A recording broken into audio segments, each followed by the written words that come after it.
Griff. It is great to be back in Atlanta. I'm in the real estate business, and if anybody's in the real estate business here, you know that if you're seeking capital, all roads lead to Atlanta. So I'm here regularly, and as now a resident of Florida for the last 14 or 15 years, and having been involved on a family basis as well as an ideological basis and a lot of campaigns. I've been up here campaigning for family members and other people, so it's Atlanta's been a great spot for me. And I want to pay my respects to my dad's lawyer, General Bell, who kept him out of hot water. Being president, apparently you get sued all the time. I don't know why that would be, but there are a few transactions or decisions that you make as president that must annoy people, and so whenever my dad got in trouble, he called on the best lawyer in the United States, Griffin Bell. And Attorney General Bell was bemoaning the fact that he's done some work for the federal government these days on a contract basis because the Justice Department occasionally has conflicts when these things arise, and he was complaining that the federal government only gives out these contracts at $90 an hour. And that's about 10 minutes of his work for an hour. So wait till we totally de-invent government, sir, in Washington. That price may have to go down even lower. I want to talk a little bit about what I see as the future of the conservative cause. I'm really excited about what's happening, particularly in Washington, but I also believe that we should be very cautious and aware of the fact that it is not inevitable that we're moving towards limited government, that there are some pitfalls along the way that I think are important to recognize.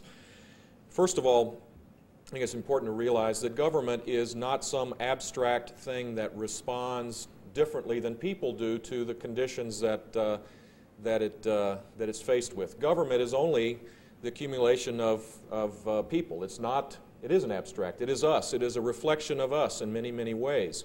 And so it responds in many ways to the same way that human beings do. I happen to believe that we're fairly sedentary in our ways as humans. We don't respond to crisis except for the visionaries amongst us, the people that can see the crisis before they occur and then move forward. Very few people are like that.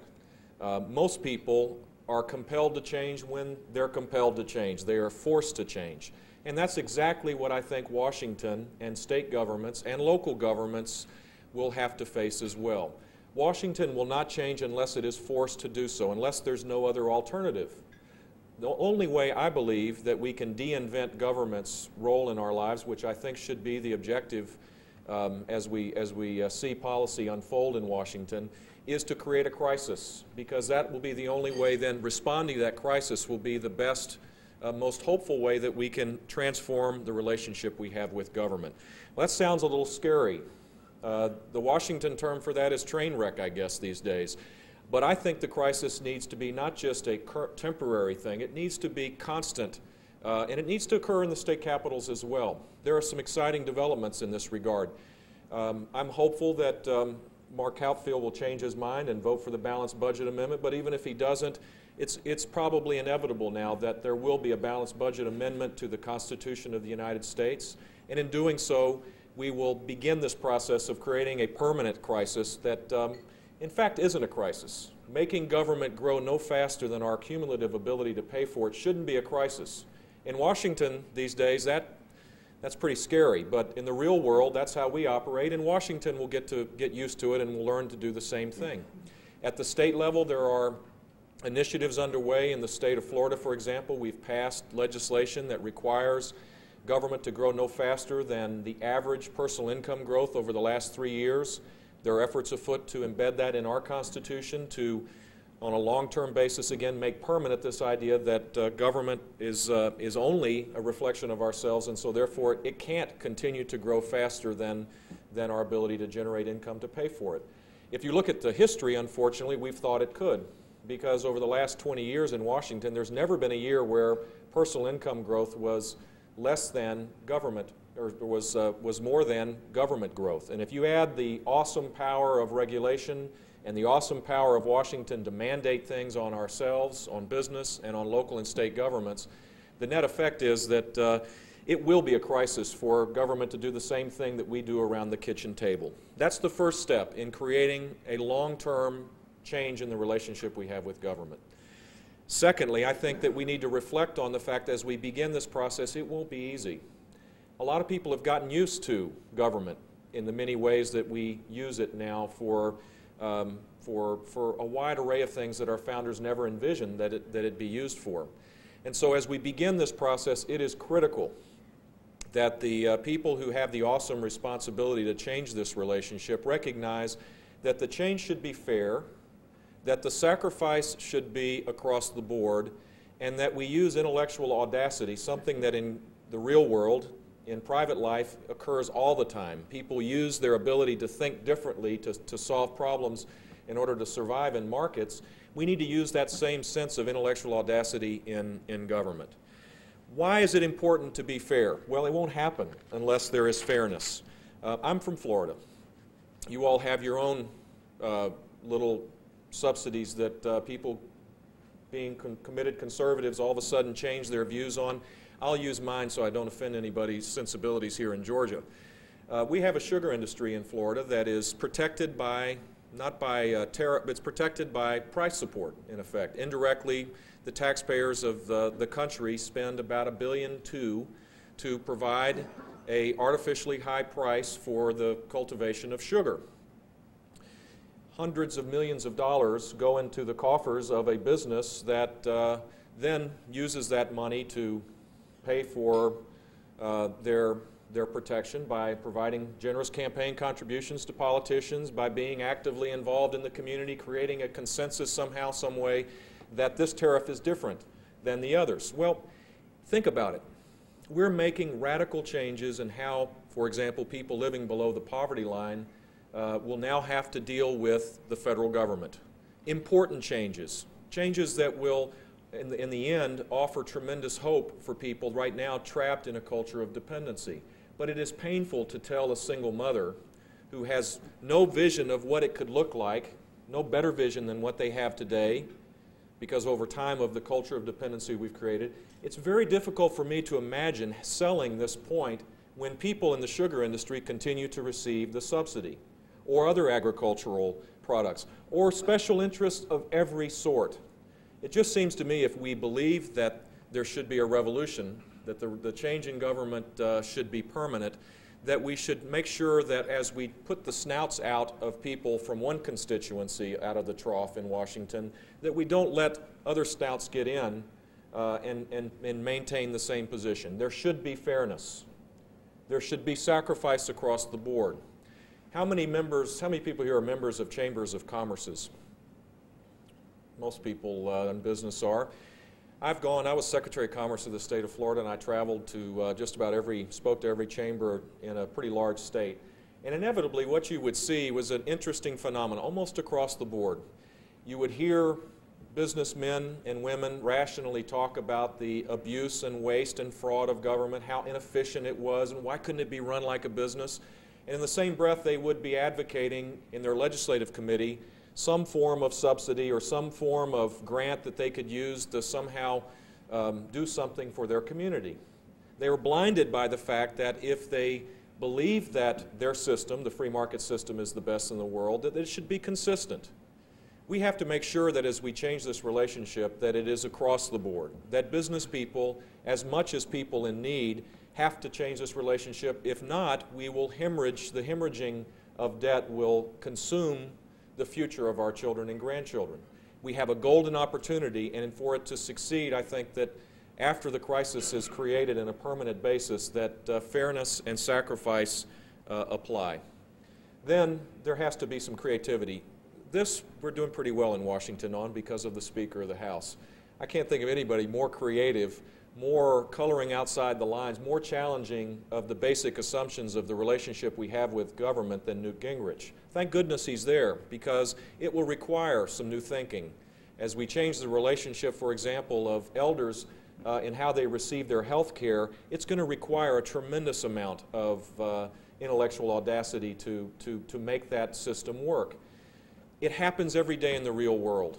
It has to happen in government. For example, we measure now success or compassion by how much money we spend on educating our children or providing social services to people in need. In Florida, for example, we have an epidemic of juvenile crime, probably not unlike what exists here in Georgia. The solution, in many ways, has historically been to put children that commit felonies in treatment facilities. And they go to these residential treatment facilities. They cost $150 a day because there's intensive therapy, and it costs a lot to put people in these types of facilities. And the success rate, the recidivism rate, excuse me, or the failure rate is over 80% in some of these facilities. If you price that out, that can be up to $150,000 per successful child after 2 years of being in a one-year program. That's wrong. The only way to change that is to challenge the basic assumptions of how we go about doing these things, to focus on new approaches. For example, in Mississippi, the governor of Mississippi has done just that. He has decided that it might be time to change how we deliver social services by including the institution in most communities that is dominant, that offers the most hope, and that is our churches. And so in Mississippi, churches now are adopting welfare families and not just giving them the financial support through the state, but also providing the other aspects of life that will provide hope for an independent life. That's new thinking. That's what's going to have to happen if we're going to break to the new paradigm. So if we do this, which I'm confident over time, if people remain true to principles in Washington, over time that this will occur. Is it over? Do you think then that the human condition will be such that government is de-invented? We've assumed for a moment that the contract with America is put in place. Assume that we have a balanced budget amendment and that we actually have a balanced budget. Assume that private property rights are put back into the forefront of our capitalist system. Assume that Secretary Kemp's tax commission makes some recommendations that passes both bodies of the Congress and passes through the Oval Office, that there is a fair, flat, pro-growth tax system that offers great opportunities for wealth creation. Assume whatever nirvana you want to assume in terms of politics and government. Do you think that then the conservative revolution will be complete? If you do, then I humbly suggest that you may be part of the problem. Because if you do, you're probably raising expectations up that will doom us to failure. I think that there's more to this than just the technocratic aspect of our relationship with government. As I traveled around the state of Florida last year, what I sensed was that people are as concerned about the moral decline in our country, that there is an absence of the mechanisms that used to keep us together. The latest example of that in my mind is the tremendous gulf between the reactions among blacks and whites to the O.J. Simpson trial. We're living in a country that is divided in so many ways, and while we had differences before, today it is significantly different because we've so depreciated our culture over time, really in one generation of time, that just changing the relationship with government, in my mind, won't work. I'm writing a book called Profiles in Character, and it started as a book that would stole the idea from Bill Bennett of taking the Index of Leading Cultural Indicators and making them Florida specific to show the depreciation of our common culture over a generation of time. You've seen these charts. If bad is north and good is south, then most of the indices are heading north, or vice versa. You pick which way you want the graph to go and you can figure it out.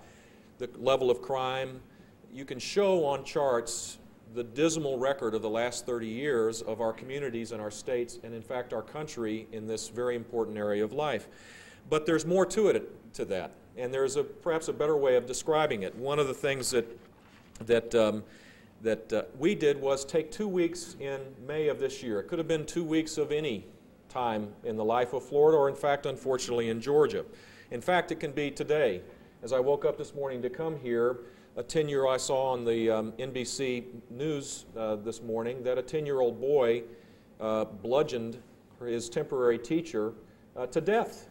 A 10-year-old child killing a 50-plus old woman, a temporary teacher, because he didn't like his homework assignment. And then the next story was a mob of 12-year-olds chasing down a man and killing him on the streets that just came out. The first two stories, as I woke up this morning, were stories that 20 years ago would have been so uncommon and so outrageous it would have created a national disaster. But we took 2 weeks in May to make this point of the decline in our culture and why this is important. And I want to give you some examples of it that came out. The first one is the story that people laugh about a little bit, but it was on the Palmetto Expressway in Miami where two people were driving and one got too close to the other and they both got angry and they were racing down the street. You may have seen this. It happens sometimes on the interstates here in Atlanta.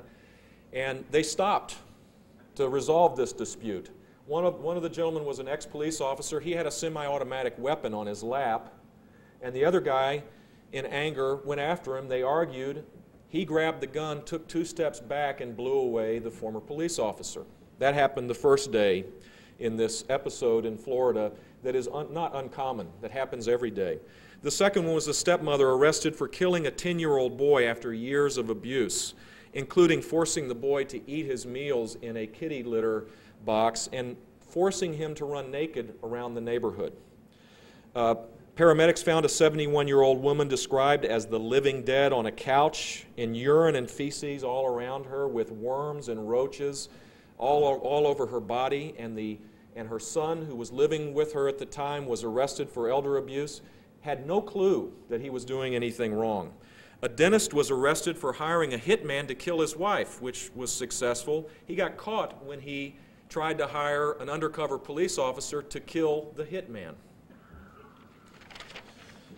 And it goes on and on and on. A woman, an 18-year-old child, celebrated her 18th birthday at her funeral. 1,000 people attending. Her father was the pastor in the church, and this woman aspired to go to the Air Force Academy. She was in ROTC.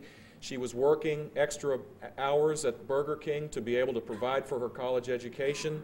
A young man came up to the window and said, "Give it up," and before she could do anything, stuck a bullet in her temple. A woman was caught in insurance fraud. It's not all just about murders. Claiming a near accident provoked an experience that she had long forgotten or never remembered of child abuse. And the insurance investigators found that she made the exact same claim and was awarded $20,000 4 years before on a different type of accident, and she was being charged for insurance fraud. The point here is that the human condition isn't just about the relationship we have with government.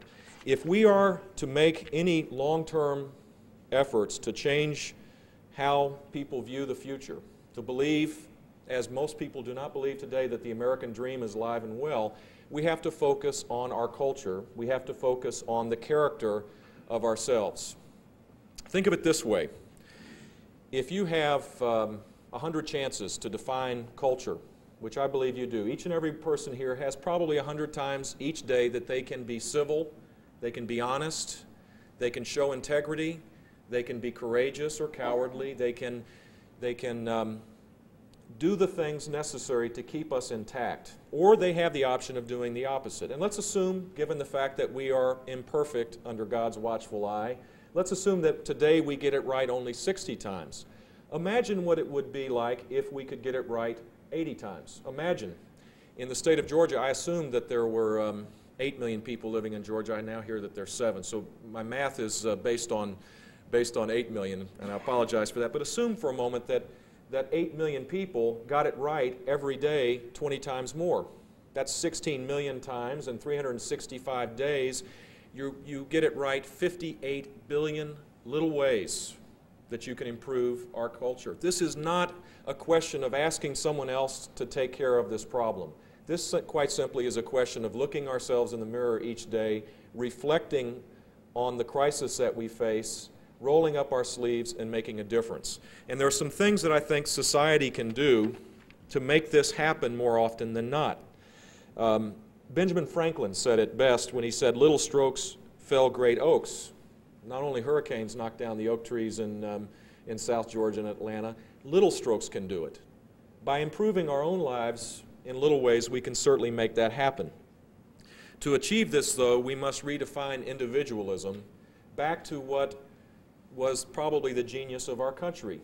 The fact is that it took an outsider, I think, to best describe what an American was, Alexis de Tocqueville, and he did this, I think, brilliantly. And one of the things that he noticed as he traveled around our country was that what was unique about America was that we understood what self-interest was. We had self-interest properly understood, and that was tempered our rugged individualism. Well, over the last 30 years, what we've done is we've detached the sense of self-interest properly understood from individualism, and it's taken it to another level. Today, individualism means me. What makes me feel good? How can I be gratified? What stimulus can I receive today to enjoy life today rather than focusing on larger things or focusing on things more profound or focusing on the future? Self-interest properly understood needs to be returned to the forefront of our lives. I happen to think that there are some other things that as a society we need to do as well. First, we need to restore shame. There's no shameful behavior anymore in America. You can do just about anything you want to do, and no one minds. In fact, we're so numbed by what's happened around us that we've turned it off. As I described my disgust and sadness for a teacher getting killed by a 10-year-old, how troubling that is, I was in an elevator and the person next to me just kind of shrugged it off and said, well, it happens all the time. And I can understand how people respond to this, because if you don't, you could go crazy. If you saw the things that are going on, it would be very difficult to do it. So the natural response is just to say, well, that's the way it is. I don't think so. I believe that we need to restore a sense of shame so that certain behavior makes you blush. Certain behavior becomes such that you don't accept it. And that little by little, perhaps, that type of attitude becomes pervasive not just in your family, but maybe in your neighborhood and perhaps in your community. And over time, we begin to restore a sense of shame for behavior that is outrageous. It's the type of shame that existed, for example, in the 1960s, when half the people that were qualified to accept public assistance didn't take it because they thought it was shameful. It's the type of activity that made adoption a much better option than bringing a child to term without the ability to take care of that child, or abortion. It was the sense of shame that created the shotgun wedding. Does anybody hear about the shotgun wedding anymore? It's the sense of shame that used to exist about people who were very talented and intelligent cheating in school. It's the sense of shame that we don't have that makes our culture so debased and so depreciated over time. Secondly, we need to return to a restoration of accountability in our lives. There needs to be a recognition that, just as and Michael Novak said this, as freedom, as oxygen is to lungs, so is virtue to freedom. There's no way that you can live in a free society unless there is accountability and responsibility to our actions. Government can play a part in this, and certainly people can. We live in a world that is based on no-fault insurance, no-fault capitalism, no-fault marriage. We have the politics of victimization. We have all sorts of things that lead us away from accountability for our own actions. It starts at an early age. I remember when I was campaigning last year in Hernando County in Brooksville, Florida, and I loved going to schools and talking to the littlest kids because they were the ones that were the smartest. Much smarter than adults. There was an inverse relationship almost to the level of questions and just interest in life. The younger kids are, the less socialized they are, and the better off they are, it almost appears. Well, in fourth grade, they were having their awards class. They do this once a month, or not class, but this was in the cafeteria. And they started giving out certificates. And I was a little slow. I was watching, and it was kind of exciting. Rewarding achievement, kind of like the Georgia lottery. A good idea. Rewarding achievement. And little by little, I realized that everybody was getting a certificate. And so then I started looking over the shoulder of the teacher passing out the certificates. And yes, there were young children that were receiving the honor roll, the principal's list, I think it was, then the honor roll, and then good reader was on there, and they were giving out certificates. But about half the kids were getting what they called the Bears Club.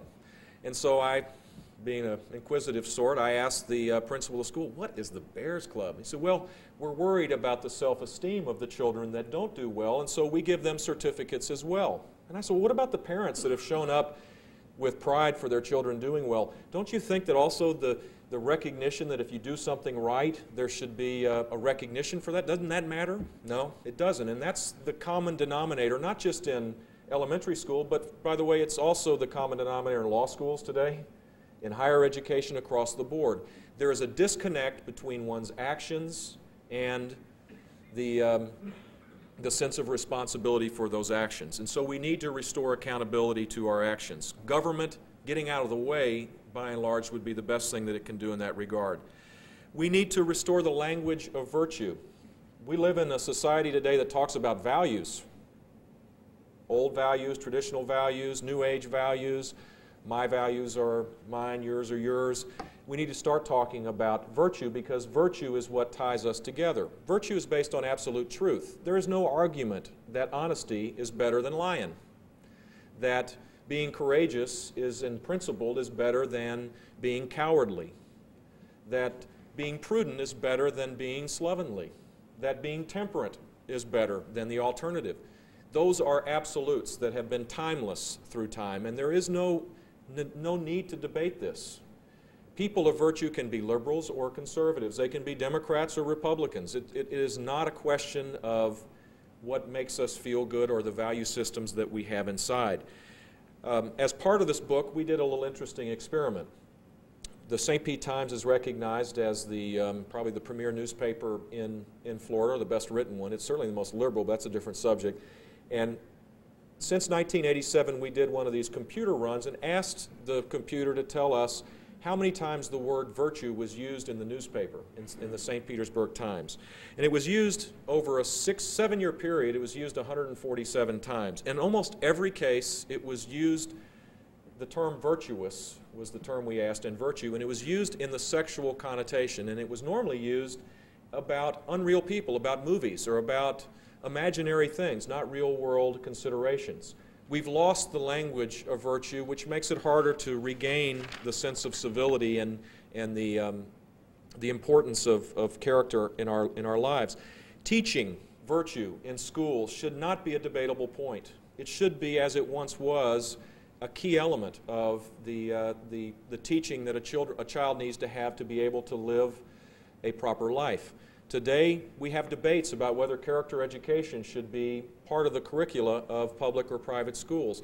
I hope that we soon figure out that this should not be subject to too much debate. It should be subject to a lot more action. We need to restore social engagement. And this will be perhaps one of the greatest challenges if we're interested and sincere about changing our culture. We live in a world where you don't even have to leave your house to be able to communicate, to be able to make a living.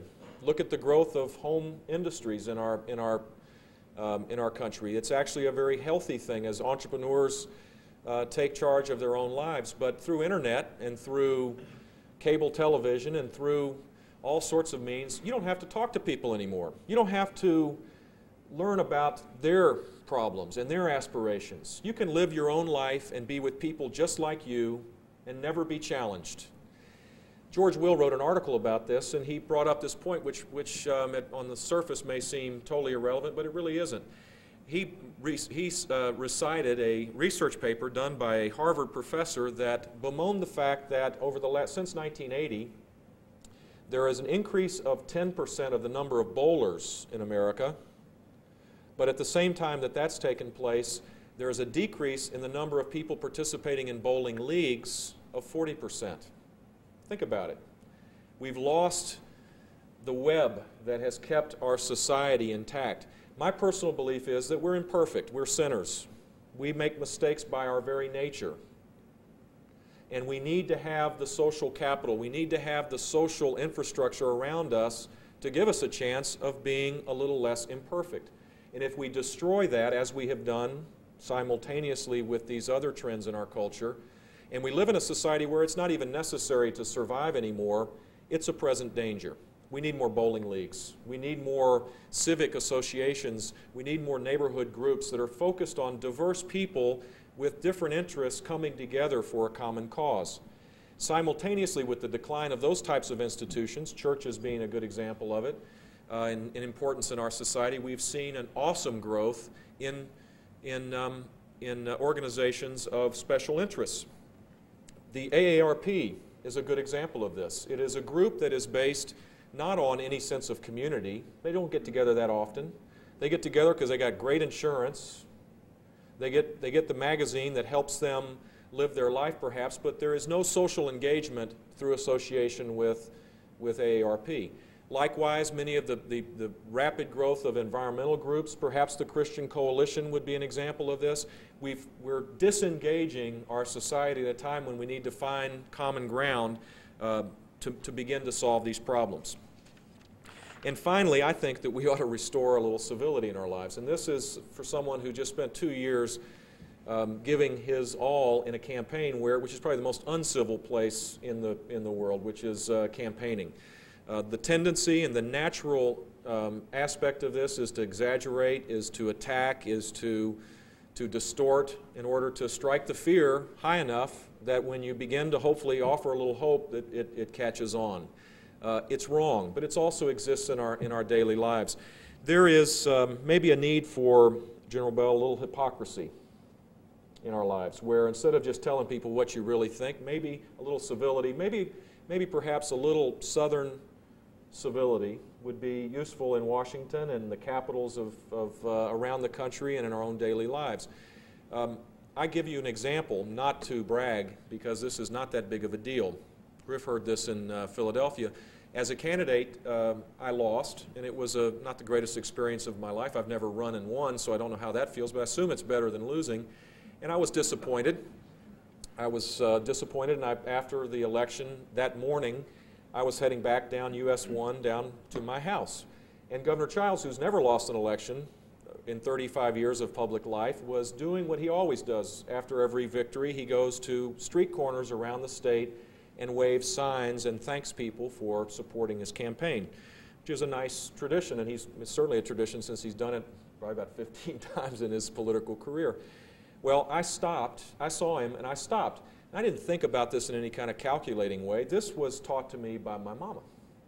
And if I hadn't done it, she probably would have kicked my butt, to be honest with you. But it was a natural thing to stop. I stopped my car, I went and shook his hand, and I said, congratulations, Governor. And then the press wanted to, start it all over again. The race was over. They wanted to somehow make news, and I told them, no, this is your day. Congratulations, got back in my car and went home. Well, that act of civility, which is a simple act, it wasn't anything it was no great shakes, made the national news. In fact, it made 2 minutes on NBC and a minute on CBS. Every national outlet, it made international news. It was in the Washington Post, the Wall Street Journal, every major national newspaper. I say that not to brag. I say that because it saddens me that we live in a society where a simple act of civility is newsworthy. 30 years ago, had I gone by and not shaken Governor Childs' hand in defeat, that would have been a newsworthy act. But we've so reversed it, we've so lost our way, that it doesn't matter if we reinvent government or de-invent government or have some 5-point plan to solve all of these problems. Unless we restore character and culture to our lives, we're not going to make it into the next century as the American century. So to me, the challenge for the conservative cause is to stay true to our principles of limited government and individual freedom, but also recognize that character matters a lot more than we have given it credit. And if my generation, if the generation of most of the people in this room leave any legacy, it would be a culture so depreciated, so bad, so wrong, that it will make it impossible for the great possibilities of the revolution taking place in Washington to actually have the impact that we so desire it to have. I urge you all to think about this a little bit and to take into action the things that you can do to make a difference to restore the basic aspects of our culture before it's too late. Thank you very much.